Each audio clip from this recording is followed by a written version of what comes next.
ये कहानी बिहार के एक छोटे से गांव रामपुर की है। ये वो गांव था जहां छठ पूजा को लेकर लोगों में गजब की श्रद्धा थी। हर साल की तरह इस साल भी पूरा गांव छठ की तैयारियों में डूबा हुआ था। घर घर में ठेकुओं की खुशबू और छठी मैया की गीत गूंज रहे थे। गांव में एक पुराना और बहुत बड़ा तालाब था जहां गांव के लोग छठ का अर्घ देने जाते थे। इस घाट के बारे में एक अफवाह थी कि कई साल पहले अर्घ के दौरान एक छोटी बच्ची गहरे पानी में डूब गई थी और उसकी लाश कभी नहीं मिली। लोगों का मानना था कि उसकी आत्मा अभी भी घाट के आसपास भटकती है। गांव में अंजलि नाम की एक लड़की थी जिसने पहली बार छठ का व्रत रखा था। वो बहुत उत्साही थी, बहुत खुश थी, लेकिन मन में उस घाट की कहानी को लेकर थोड़ा डरी भी थी। नहाए खाए के दिन शाम को अंजलि और उसकी माँ छठ का सामान लेने और घाट को देखने गई। जैसे ही वो घाट के पास पहुंचे, अंजलि को लगा जैसे किसी ने उसके कुर्ते का किनारा हल्के से खींचा हो, जबकि आसपास कोई नहीं था। उसने पीछे मुड़कर देखा, पानी के किनारे कीचड़ पर छोटे छोटे गीले पैरों के निशान थे जो किसी बच्ची के लग रहे थे। पर तभी निशान अचानक गायब हो गए। उसकी माँ ने उसे डांटा और कहा कि ये सब उसका वहम है। खरना के दिन देर रात तक घर में पूजा की तैयारी चल रही थी। अंजलि प्रसाद बनाने के लिए रसोई में अकेली बैठी थी।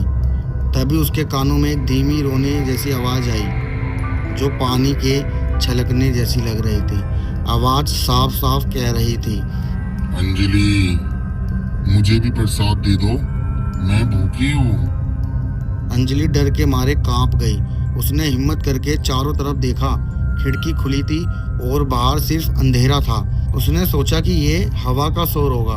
उसने जैसे ही प्रसाद का पहला ठेकुआ उठाया, बाहर से जोर जोर से बच्चों के हंसने की आवाज़ आई जो पल भर में रोने में बदल गई। उसने आंखें बंद कर ली और छठी मैया का नाम जपती रही। आवाज़ें आना बंद हो गई। छठी के तीसरे दिन गांव के सभी लोग डूबते सूरज को अर्घ देने के लिए घाट पर जमा हुए। भीड़ होने के कारण अंजलि का डर थोड़ा कम हुआ। अंजलि और उसकी माँ पानी में उतरकर अर्घ की तैयारी करने लगी। जब अर्घ देने का समय आया, अंजलि ने जैसे ही सूप उठाकर सूरज की तरफ किया, उसे पानी में अपनी परछाई के साथ एक दूसरी परछाई भी दिखाई दी। ये परछाई एक छोटी लड़की की थी जिसके बाल बिखरे हुए थे और आंखें खाली थी। और उस लड़की ने अपना आगे हाथ बढ़ाया और अंजलि के सूप में से एक केला उठा लिया। अंजलि ने डरकर पीछे देखा तो कोई नहीं था, लेकिन उसी पल उसे लगा कि किसी ने उसके पैर को पानी के नीचे से कसकर पकड़ लिया है।